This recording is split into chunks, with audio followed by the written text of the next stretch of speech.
Hello guys, अप्रतिम मेजवानीमध्ये आपलं स्वागत आहे. मी क्षितिजा आणि आज आपण बघणार आहोत प्रॉन्स करी किंवा कोलंबीचा रस्सा.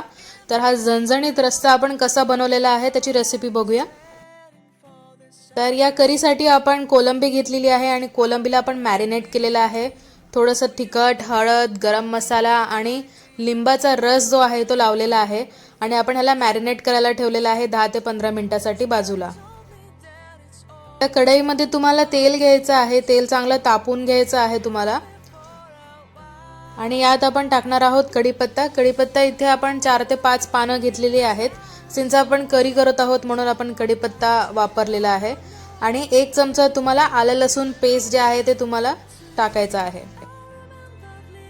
करीसाठी तुम्हाला टोमॅटो लागणार आहे, तर 1 अख्खा टोमॅटो घेतलेला आहे. फाईन चॉप करा आणि तुम्ही तो तळण्यासाठी कढईमध्ये टाका. चांगलं मिक्स करून घेत आहोत आपण. टोमॅटो जो आहे तो सॉफ्ट होईपर्यंत तुम्हाला चांगलं फ्राय करून घ्यायचं आहे. आणि यात आता आपण थोडं साईडला जे मिक्सचर आहे ते केलेलं आहे, कारण आपण याच्यामध्ये घरचं जे वाटप आहे ते टाकत आहोत किंवा घरचा मसाला. याची रेसिपी मी जी आहे ते डिस्क्रिप्शन बॉक्समध्ये टाकत आहे. आपण झणझणीत कोलंबीचा रस्सा करत आहोत म्हणून तेलातच तुम्हाला 1 चमचा लाल तिखट आणि जे हळद आहे ते तुम्हाला टाकायचं आहे थोडंसं. त्यांना याहून जास्त तिखट हवं असेल त्यांनी 1 अर्धा चमचा किंवा 2 चमचे तिखट जे आहे ते वापरावं. आता चांगलं आपण ह्याला मिक्स करून घेत आहोत. जो मसाला जो आहे तो चांगला आपण फ्राय करून घेतलेला आहे. छान कलरही आलेला आहे. आणि आता आपण याच्यामध्ये जे आहे ते कापलेले जे पोटॅटो आहे ते टाकणार आहोत. पोटॅटोमुळे ग्रेव्हीला खूप चांगला टेस्ट येतं. आता आपली जी मॅरिनेटेड कोलंबी जी आहे ती आपण आता आपल्या मसाल्यामध्ये टाकणार आहोत.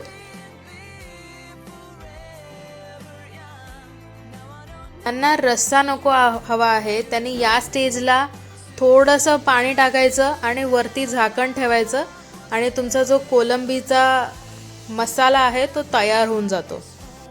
ज्यांना कोलंबी मसाला करायचा असेल त्यांनी इथे थोडंसं पाणी टाकायचं, कोथिंबीर टाकायची आणि स्टीम करायला ठेवून द्यायचं. कोलंबीचा मसाला तयार झाला की वरती थोडंसं लिंबू स्क्वीज करायचं. कोलंबीचा मसाला जेव्हा तुम्ही स्टीम करायला ठेवता तेव्हा त्याला तेल सुटतं.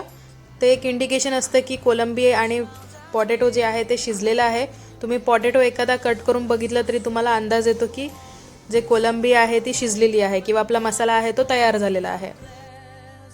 पण आज आपण इथे प्रॉन करी करत आहोत. तर प्रॉन करीसाठी आपल्याला ह्याच्यामध्ये पाणी टाकावं लागणार आहे. तर पाणी तुम्हाला अंदाजे अर्धा ते 1 ग्लास जे पाणी आहे ते तुम्हाला घ्यायचं आहे. अर्धा ग्लास पाणी तेव्हा जर तुम्हाला मसाला थोडा थिक हवा असेल आणि भाकरीसोबत खायचं असेल. पण जर तुम्हाला राईससोबत खायचं असेल तर 1 ग्लास पाणी तरी टाका मिनिमम. याला आता me around 15 to 20 minutes steam करायला ठेवलेलं आहे आणि स्लो फ्लेमवरती ठेवलं आहे. तुम्ही बघू शकता की रस्स्याला मस्त वरती तेल जे आहे ते सुटलेलं आहे, विच इज अन इंडिकेशन की आपली जी करी आहे ती तयार झालेली आहे. तर अप्रतिमची ही रेसिपी नक्कीच ट्राय करून बघा. ट्राय करा, कमेंट करा, लाईक करा, शेअर करा, सबस्क्राईब करा आणि पाहत रहा अप्रतिम मेजवानी. याच ग्रेव्हीचा आपण वापर करून प्रॉन्स राईस कसा करणार आहोत किंवा कोलंबी राईस कसा करणार आहोत त्याची रेसिपीची लिंकसुद्धा मी डिस्क्रिप्शन बॉक्समध्ये टाकत आहे. तर कीप वॉचिंग अप्रतिम मेजवानी. Thank you for watching.